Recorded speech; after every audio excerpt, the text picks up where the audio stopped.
Fala pessoal, vamos falar de dívida pública? A dívida pública brasileira, de acordo com um novo relatório divulgado pela CNN, acabou de bater 80% do PIB do país. De acordo com estatísticas internacionais, isso não é extremamente alto, de fato, quando a gente pega países aí como o Japão, como os Estados Unidos, que tem aí sim dívidas públicas que extrapolam mais de 100% do valor do PIB daqueles países. Só que no Brasil a gente tem um problema de produtividade que atinge diretamente o pagamento dessa dívida, né? De acordo com esse próprio relatório da CNN, os juros reais que estão sendo oferecidos pelos títulos públicos da dívida dentro do contexto brasileiro são de aproximadamente 8% ao ano, o que retroalimenta a própria dívida através do movimento financeiro que os investidores colocam no país e que aumentam a dificuldade de pagar essa dívida, fazendo com que o país tenha que rolar cada vez mais ela para simplesmente pagar os juros.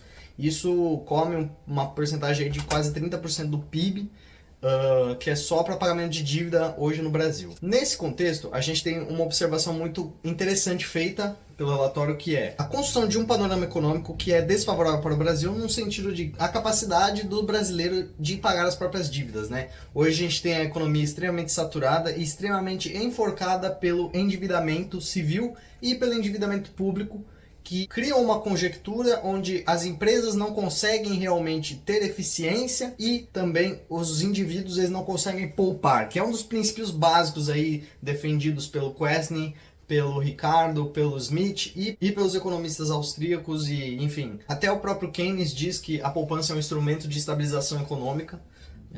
Depois dele tomar uma coça para o Friedman nessa questão, né, da política monetária. A divulgação desses dados vem logo depois da gente ter dois programas de complementação de pagamento de dívida, né, oferecidos pelo Brasil, que foi o programa proposto pelo Lula, né, eu não sei exatamente o nome, vai estar na tela aí para vocês, que destinou alguns bilhões de reais para a distribuição de renda e a possibilidade de reorganizar a questão financeira aí de alguns brasileiros que estavam com o nome sujo. É uma iniciativa interessante do governo, porém, ela de fato não soluciona o problema, porque logo essas pessoas vão se endividar, porque, de acordo com a ótica econômica, as pessoas utilizam os juros e utilizam a dívida para circular a própria economia doméstica dentro do país. Você pega dados, por exemplo, hoje dos Estados Unidos, eles tomam muito empréstimo para empreender e para pagar as próprias contas. É uma coisa natural da economia capitalista, principalmente extremamente globalizada hoje, que você tem instrumentos de investimento público e investimento privado disseminados em todos os países do globo. Porém, o fato do Brasil ele não ser um país tão produtivo assim, coloca em xeque que, na verdade, esses 80% de PIB são muito mais preocupantes do que de fato seriam se o Brasil fosse um player global. Nossa economia ela é obviamente um destaque no mundo, né, num panorama global, quando a gente observa que o Brasil ele tem uma extensão territorial muito grande, uma população muito numerosa e uma produtividade agrícola muito vasta, né?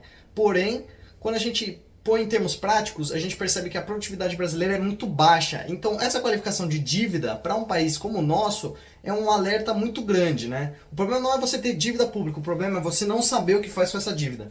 A gente tem que lembrar que boa parte da dívida pública é utilizada para pagar a aposentadoria, né? Que é outro problema que consome o orçamento brasileiro todos os anos, que é o caso do déficit da Previdência, onde a gente não tem mais gente para contribuir e numa questão de etária, né? A população economicamente ativa ela está no seu auge hoje, daqui a pouco a gente não vai ter, porque as pessoas estão decidindo ter menos filhos e porque simplesmente a economia brasileira não se paga. Hoje o índice de sonegação é muito alto. Tentaram resolver isso com a reforma tributária, porém a gente ainda tem estigmas que são muito necessários a ser combatidos, como por exemplo a regulamentação, que é um tema extremamente problemático aqui no Brasil. Hoje a burocracia estatal ela compila uma página que dá mais de 1 tonelada quando compilada num livro, né, que já foram feitos esses experimentos, isso aí já foi dito várias e várias vezes pelos tributaristas e pelos contadores aqui do nosso país, mas parece que o governo ele não se importa. Agora, num panorama eleitoral, eu sei que boa parte do brasileiro não vai se preocupar com isso, não vai se preocupar com dívida pública. E a parte que vai se preocupar são basicamente liberais que